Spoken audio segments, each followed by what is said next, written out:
마태복음 2장 오늘 본문의 말씀 위로받기를 거절하였도다.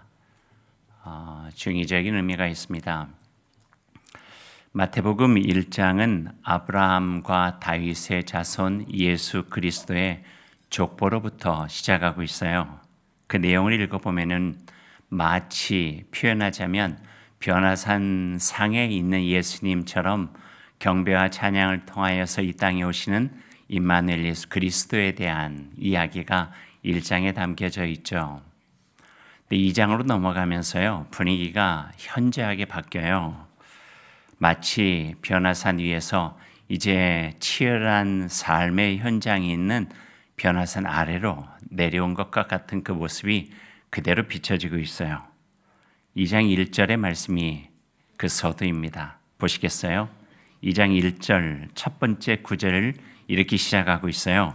헤롯 왕 때에. 당시 왕이 누구임을 알려주는 단순한 시점이 아니죠. 헤롯 왕 때에라고 하는 의미는 예수님께서 이 땅에 오신 그 현실 자체를 이렇게 보여주고 있는 단어예요. 로마 제국의 대리자인 헤롯이 왕으로 유대 땅을 다스릴 때에 이런 의미가 여기 있어요. 점령당한 식민지 유대 땅, 변방의 소읍, 강력한 제국의 끝자락인 베들레헴에서 예수님께서 태어나셨다. 이거를 보여주고 있는 거죠. 이렇게 보면은요, 하늘의 시간과 땅의 시간이 맞닥뜨려져 있어요. 1장과 2장은요. 1장은요, 자신의 아들 예수 그리스도를 하나님께서 이 땅에 구원자로 보내시는 하늘의 시간이 펼쳐지고 있어요. 그리고 2장은 하늘의 시간이 맞닥뜨려서 만나게 되는 땅의 시간은 어떤가? 치열하고 참담한 현실을 그대로 보여주고 있는 거예요. 그러니까 거기에 그리스도인이 가지고 있는 이중적 의미가 있는 거예요. 우리는 하늘에 속한 자지만 땅에서 살아가고 있는 거죠. 그래서 오늘 이 말씀이 우리에게 주시는 의미가 매우 크다 할 수가 있습니다. 헤롯 왕 때에 헤롯이 누구입니까? 역사를 통해서 조금 보면은요, 헤롯이라는 인물은 한마디로 표현하면 잔인한 왕이에요. 자신의 왕권을 지키기는데 위협이 되는 사람들은 다 제거해 나가요, 정적들을. 그 중에 두 아들도 있어요.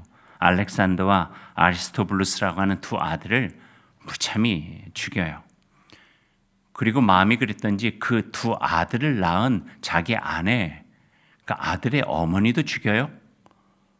혹시나 해서 그 아내의 할아버지도 죽이고 오빠도 죽이고 어머니도 죽이고 다 죽여요. 거기에 그치지 않았죠. 그 이후에 세워진 자기 후계자로 세워진 안티파테라라고 하는 자기 아들이 있었는데 자기가 죽기 전에 혹시 하는 마음으로 위협이 될까 봐 그 아들도 죽여요. 그게 헤롯이에요. 그래서 역사가의 전언에 따르면 당시 역사가는 헤롯의 아들이 되는 것보다 돼지가 되는 것이 낫다 하는 것이 그때의 유행했던 말이 될 정도였다. 그렇게 이야기를 하고 있어요. 헤롯이 얼마나 잔인한 사람이었는지를 잘 보여주는 또 하나의 사례가 있는데요. 헤롯이 자기의 죽음을 이제 직감해요. 이제 얼마 안 있으면 내가 죽겠다. 근데 생각해 보니까 자기가 죽은 다음에 울 백성이 아무도 없는 거예요. 다 고소해하고 좋아하고 박수 칠 것 같아요. 그래서 유대인 가정마다 한 사람씩 죽여요. 그래서 자기의 장례 때에 온 백성이 같이 슬퍼하고 울도록 만든 이가 바로 이 헤롯이었어요. 그러니까 2장의 시작에 헤롯 왕 때에 라고 하는 것은 그런 때라는 거예요.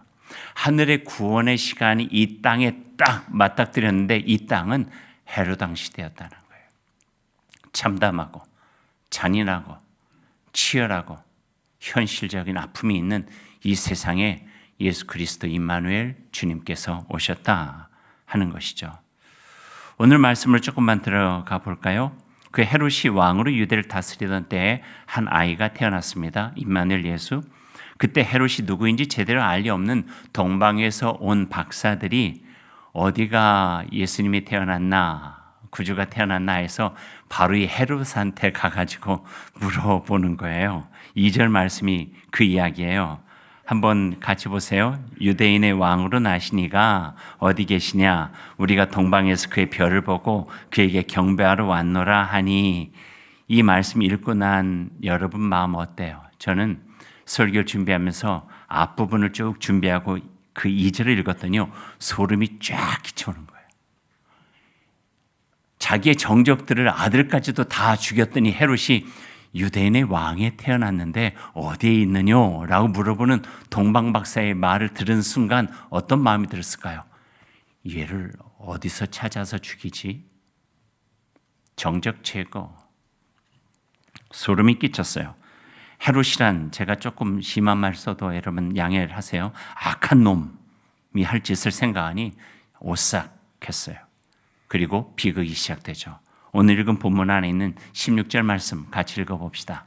16절 함께 읽어볼까요? 이에 헤롯이 박사들에게 속은 줄 알고 심히 노하여 사람을 보내어 베들레헴과 그 모든 지경 안에 있는 산의 아이를 박사들에게 자세히 알아본 그때를 기준하여 2살부터 그 아래로 다 죽이니, 주의 사자가 동방박사와 요셉의 꿈을 통해서 알려준 덕에 다행스럽게 아기 예수는 애굽으로 피하여서 목숨만은 구할 수 있었지만, 아무런 죄도 없는 베들레헴의 어린 아이들이 목숨을 잃어 베들레헴은 슬픔과 통곡으로 가득 차 버린 것이죠.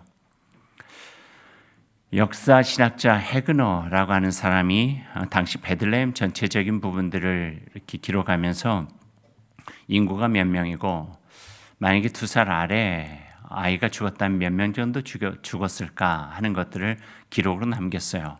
그때 이 베들레헴의 인구가요, 한 500명 정도 되었대요. 작은 소읍이죠. 근데 거기에서 2살 아래 영아의 수는 그리 많지 않았을 것이다. 헤그너 박사의 예상으로는 아마 당시에 헤롯의 손에 학살된 아기들의 수는 20명 전후가 될 것이다. 이렇게 이야기를 해요. 어떠세요, 여러분? 많은 것 같아요? 적은 것 같아요? 생각보다 적으신가요? 하도 많은 사람들의 죽음을 보니까요, 우리의 마음이 좀 무감각해진 건 아닐까? 생명을 경시하는 건 아닌데 세상의 흐름들이 우리의 마음을 무덤덤하게 만들어버린 건 아닐까 하는 생각이 들었어요. 이건 제 마음이에요. 산불로 인해 엄청난 산야가 타고 수많은 희생자가 생겼죠. 인명피해가 적지 않다 해요. 가슴 아파요. 4년째 접어든 우크라이나 러시아 전쟁으로 생명을 잃은 이가 수십만이에요. 이스라엘과 팔레스타인의 전쟁으로 인해서 죽은 숫자, 가자 지구에 사는 사람들만 해도 거의 5만 명 정도 되는데요, 그중에 여성과 어린이와 그리고 노인의 비율이 59%, 한 60% 정도 가까이 된다 해요. 제가 얼마 전에 에티오피아 다녀왔잖아요. 에티오피아와 한국의 교류가 그렇게 깊지 않아서 이번에 가서 저도 처음 듣고 깜짝 놀랐어요. 1년여 전까지 에티오피아 안에 내전이 있었대요. 그 내전으로 인해서 희생된 사람이 70만 정도 돼요. 70만 명이 지구 저편에서 죽었는데 우리는 모르고 있었던 거죠. 아직도 수도인 아디스아바바를 조금 벗어나면 그 전쟁의 흔적들, 파여진 도로들, 파괴된 집들, 이게 여전히 그대로 있음을 우리가 볼 수가 있었고요. 주일 아침에 너무 침울한 말씀드려 죄송하지만 이게 현실이라는 거죠. 헤롯 왕 때의 현실이에요. 이와 같은 아픔, 슬픔, 절망, 참담한 일은 가깝고 먼 우리 곁에 일어나고 있어요. 그 헤롯 왕 때 예수님 오셨고, 그 헤롯 왕 때 같은 지금 치열한 현실 속에 그리스도인 예수를 믿는 사람도 살아가고 있다 하는 말씀을 단편적으로 보여주고 있죠. 여전히 욕망과 폭력이 지배하는 헤롯의 시간 속에 하나님의 시간이 지속적으로 우리 가운데 살아 역사하고 계심을 믿고 살아갈 수밖에 없다 하는 것입니다. 가톨릭 교회는 매해 12월 28일이 되면은요, 성경에서 보여준 이 영아 사례의 비극적인 상황을 기억하면서 미사 중에 기도 한 대목을 넣어서 드려요. 때 기도문이 이렇게 되어져요. 자비 하나님, 죄 없이 살해된 아기들이 말도 배우기 전에 죽음으로 주님을 맞이했으니 저희도 오늘 입으로 고백하는 믿음을 삶으로 살아가게 하옵소서. 이 기도문 한 구절을 넣어서 기도하죠. 이유는 예수님의 탄생 기쁨 너머에 있는 아픔과 슬픔의 그늘을 기억하자, 잊지 말자 하는 의미랍니다. 왕이라 불리울 자격도 없는 악한 권력 헤롯, 베들레헴에서 태어난 아기 예수가 커서 자기 왕권을 위협할지 모른다는 두려움 때문에 그 일대에 사는 2살 이하의 사내 아이들을 모조리 죽여버리는 광기 어린 끔찍한 일을 벌였습니다. 기억해야 합니다. 그래서 오늘 본문 마태복음 2장은요, 빛의 면과 어두운 면 두 면을 우리들에게 다 보여주고 있는 것이에요. 그냥 지나칠 수 없는 일들이죠. 온 인류를 구원하시기 위해 오신 한 아기의 탄생을 하늘의 별처럼 밝게 비춰 우리들에게 빛을 발하보라 하지만 그 이면에 많은 아기의 죽음으로 드려진 슬픔과 짙은 어둠도 있었다 하는 것들을 우리들에게 부각시키면서 그것도 잊어서는 안 된다, 이렇게 말씀해 주고 계시는 것 같아요. 모든 것이 다 그렇지 않나요? 선과 악은 함께 공존하고 있는 거죠. 기쁜 일과 슬픈 일도 함께 공존하고 있는 거고요. 이게 인생이고 우리들의 삶의 역사 속에서 보여지고 있는 모습입니다. 그 모습이 예수님의 탄생의 사건 속에 함께 공존하여 오늘 우리에게 보여주는 마태복음 2장이 되었습니다. 이 땅을 구원하러 오신 분의 탄생이 그토록 많은 이의 죽음을 불러일으킨 이 역사를 우리는 어떻게 이해해야 될까? 아무런 죄도 없이 영문도 모른 채 죽어야 했던 그 아기들의 희생이 구원의 역사에 정말 필요했을까? 그저 그런 어두운 없이 밝게만 예수 그리스도는 이 땅에 오실 수 없었을까? 납득할 수 있는 이유를 성경에서 찾기가 그리 쉽지 않습니다. 성경도 그러한 일이 왜 일어났는지에 대해서 구체적으로 설명해 주지 않고 있고요. 그렇다고 해서 정당화시키지도 않고 미화하고 있지도 않아요. 오히려 성경은 그 참담함을 예레미야 시대에 있었던 슬픔으로, 깊고 슬픈 고백문으로 표현하고 있습니다. 그게 바로 오늘 우리가 읽은 2장 18절의 말씀이에요. 함께 읽어보죠. 2장 18절입니다. 이에 선지자 예레미야로 말씀하신 바 라마에서 슬퍼하며 크게 통곡하는 소리가 들리니 라헬이 그 자식을 위하여 애곡하는 것이라. 그가 자식이 없으므로 위로받기를 거절하였더라. 슬픔과 아픔의 반복, 이 세상 끝날까지 계속될 수밖에 없는 고통. 라헬은요, 이스라엘의 어머니의 상징이에요. 그 어머니가 자식을 잃은 아픔에 있으며 위로받기를 거절하였다. 그렇게 영아 살해 후에 성경은 담백하게 그 깊은 슬픔을 그저 표현하고 있어요. 오늘 말씀의 제목도 바로 이 말씀의 끝부분에서 가져왔습니다. 위로받기를 거절하였도다. 어떤 의미일까요? 제 나름대로 3가지 의미로 생각해 봤어요. 하나는 지금은 위로받고 싶지 않습니다. 또 하나는 지금 그 어떤 것도 위로가 되지 않습니다. 그리고 3번째는 제 생각에는 이것이 가장 정답일 것 같아요. 위로받을 자격이 없습니다. 자식을 잃은 어머니의 심정이지 않을까. 미안함이 커지다 보니까 자기 잘못도 아닌데 너무 미안하다 보니까 내 마음속에 차오르는 상황, 어떻게 제가 위로를 받아요?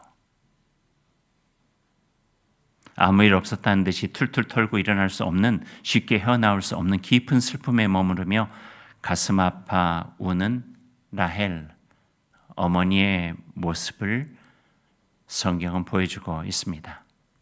엄마가 아이를 잃었어요. 믿겨지지 않는 현실 속에 죽은 아이 부둥켜 안고 할 수 있는 것은 그저 울면서 참담해할 수밖에 없는 것이죠. 식어가는 아이의 몸을 조금이나마 자신의 온기로 채워가며 믿겨지지 않는 현실을 받아들이지 못하는 엄마의 마음, 고통, 통고, 위로받기를 거절하다. 나를 좀 내버려 두세요. 잠깐이라도 이렇게 아이와 함께 있고 싶어요. 그 누구도 곁에서 말릴 수 없는 모습, 위로받기를 거절하였다. 지난주에 소개했던 책 제목 하나, 우리는 저마다의 속도로 슬픔을 통과한다에서 저자는 사람마다 애통과 회복의 과정과 시간이 다르다 하는 것을 강조하고 있어요. 슬픔을 당한 사람이 있으면 우리는 함께 마음 아파하고 위로해 주죠. 그러면서 빨리 회복하기를 기도하고 기대하잖아요. 그러다가 내 생각에는 이제 일어날 때가 됐는데, 회복할 때가 됐는데 그러면 그 사람의 입장과 상관없이 자기 마음이 조급해져요. 그래서 조금 서두른 듯한 말로 오히려 더 그 상처를 어렵게 만드는 경우들도 많이 있죠. 이제 그만 털고 일어날 때가 되지 않았나요?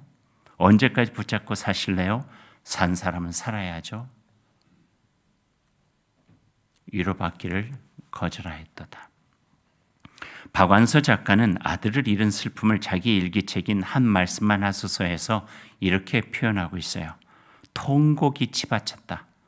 며칠 동안 줄이 참듯 참던 울음이었다. 도무지 어떻게 할 수가 없다. 짐승 같은 울음소리를 참으려니 온몸이 격렬하게 요동이 친다. 구원의 가망이 없는 극형이었다. 끔찍한 일이었다. 이럴 수는 없는 일이었다. 누구라도 이런 끔찍한 극형에 당해서는 그 영문을 물을 걸리게 했다. 주여 하나님, 왜 저에게 이런 일이 일어나나요? 장 루슬로의 시는 이렇게 또 이어집니다. 고통에 찬 달팽이를 보거든 충고하지 마라. 스스로 궁지에서 벗어날 것이다. 너의 충고는 그를 화나게 하거나 상처를 줄 것이다. 하늘 선반 위로 제자리에 있지 않은 별을 보거든 그럴 만한 이유가 있을 거라 생각하라. 더 빨리 흐르라. 강물의 등을 떠밀지 말라. 풀과 새와 바람 그리고 땅의 모든 것처럼 강물도 나름대로 최선을 다하고 있다.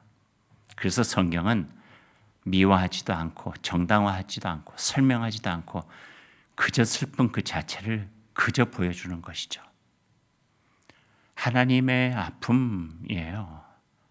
아파하시는 하나님의 마음을 라헬의 통곡으로 그저 이렇게 보여주시는 모습이 오늘의 말씀입니다. 제가 1991년 오래전인데 12월 31일 송구영신 예배 때 전주에 있는 한 교회에 부목사로 부임을 했어요.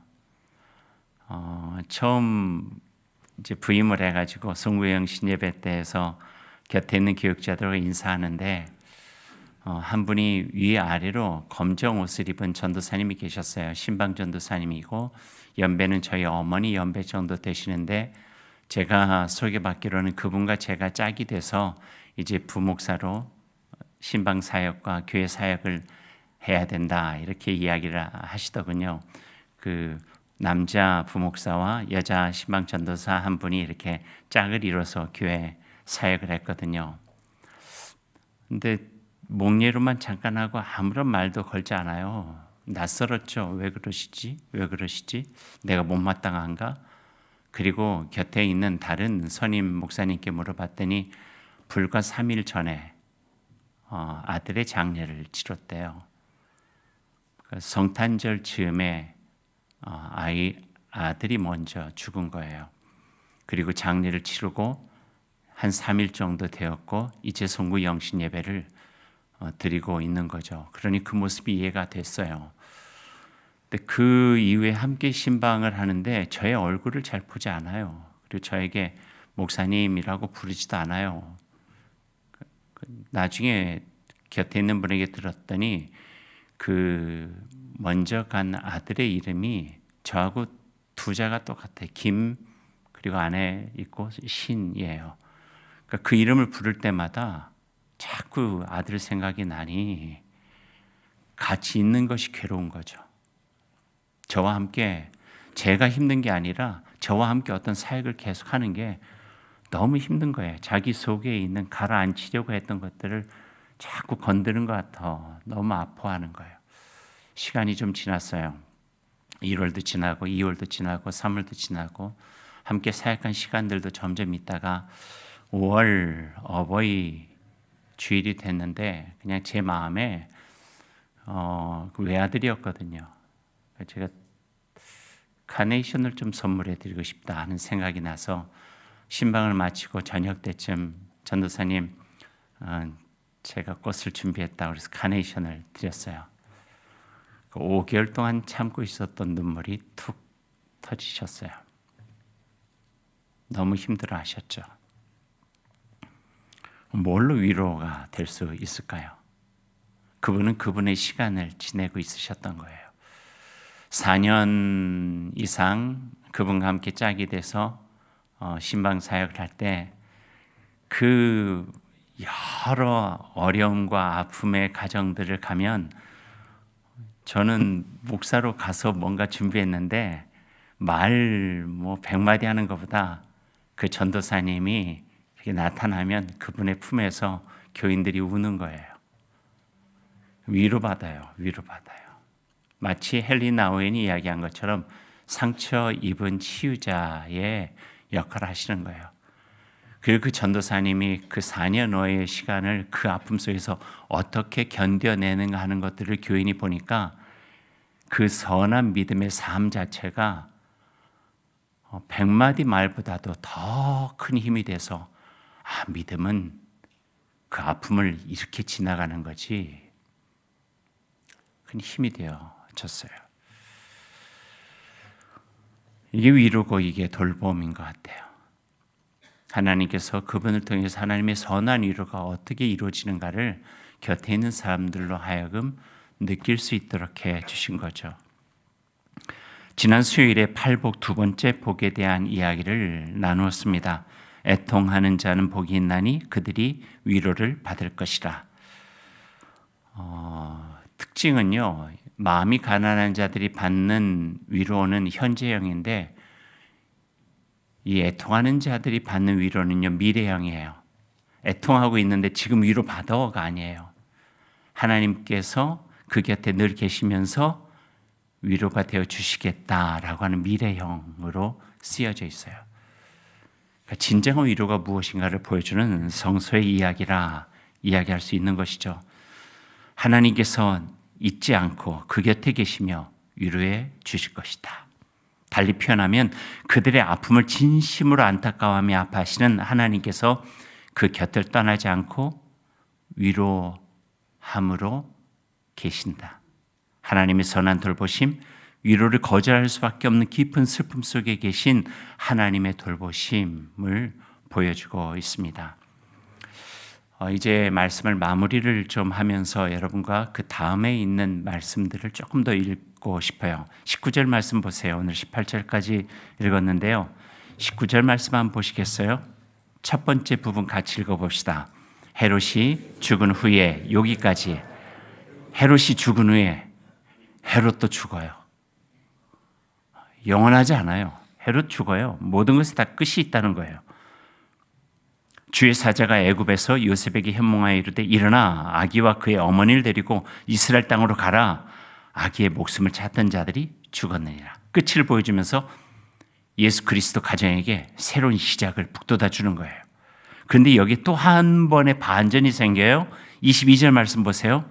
같이 한번 읽어볼까요? 22절. 그러나 아켈라오가 그의 아버지 헤롯을이어 유대의 임금됨을 듣고 거기로 가기를 무서워하더니 꿈에 지시하심을 받아 갈릴리 지방으로 떠나가. 헤롯 죽었는데요. 또 다른 헤롯이 있더라는 거예요. 이게 우리가 살아가고 있는 세상이에요. 끝난 것 같은데 끝난 게 아니에요. 우리가 이 세상을 살아가고 있는 한 결코 끝나지 않는다 하는 거예요. 그래서 계시록에 모든 눈물과 고통과 아픔과 질병과 슬픔, 그걸 다 그 눈물을 걷어주시는 하나님이 왕 되신 나라에 대해서 우리에게 보여주고 계시는 거죠. 그러나 그 나라에 가기 전까지는 우리는 어찌하든지 간에 선한 돌봄을 우리를 지켜주시는 하나님과 함께 이 세상을 견뎌내야 되는 거예요. 욕망과 권력의 상징인 헤롯이 여전히 있기에 우리는 하나님의 선한 주의 백성답게 살아가야 되는 거예요. 깊은 고통과 슬픔 속에서 지금 당장은 우리가 그 위로를 받을 수 있는 자격조차 없지만 그럼에도 불구하고 내 곁에 계시는 하나님과 더불어 이겨내야 된다. 이겨내라. 내가 끝까지 너를 지켜주겠다. 너는 나의 자녀다. 나의 백성이다. 말씀해 주시는 그 하나님 믿고 살아가야 된다 하는 것을 오늘 이 본문 말씀으로 이야기해 주고 계시는 거죠. 수많은 아이의 생명에 빚을 진 미안함과 안타까운 마음 지니고 더 이상 그와 같은 아픔과 슬픔이 없는 아버지 하나님의 나라를 이루기에 구원의 길을 향하여 십자가로 나아가시는 예수님의 모습. 그래서 그분의 마지막 모습은요, 태어날 때하고는 정반대가 되어졌죠. 자기로 인하여 많은 생명이 죽었지만 자기의 죽음으로 인하여 많은 생명을 구원하신 분이에요. 2000년 전 베들레헴에 죄 없는 아기들이 한 아기의 죽음을 대신했어요. 그리고 그들 덕택으로 살아난 아기는 자라나서 모든 이의 죽음을 대신하게 되죠. 그의 죽음이 우리가 모두 누릴 영원한 생명의 밑거름이 되어 주셨습니다. 이것이 바로 하늘의 위로입니다. 십자가를 통해 베풀어 주신 하나님의 사랑의 위로와 구원의 은총이 현실을 살아갈 수밖에 없는 우리의 삶에 늘 함께 하신다는 것, 그것만은 잊지 마시고 주의 신실한 백성으로 살아가는 저희가 될 수 있기를 소망합니다.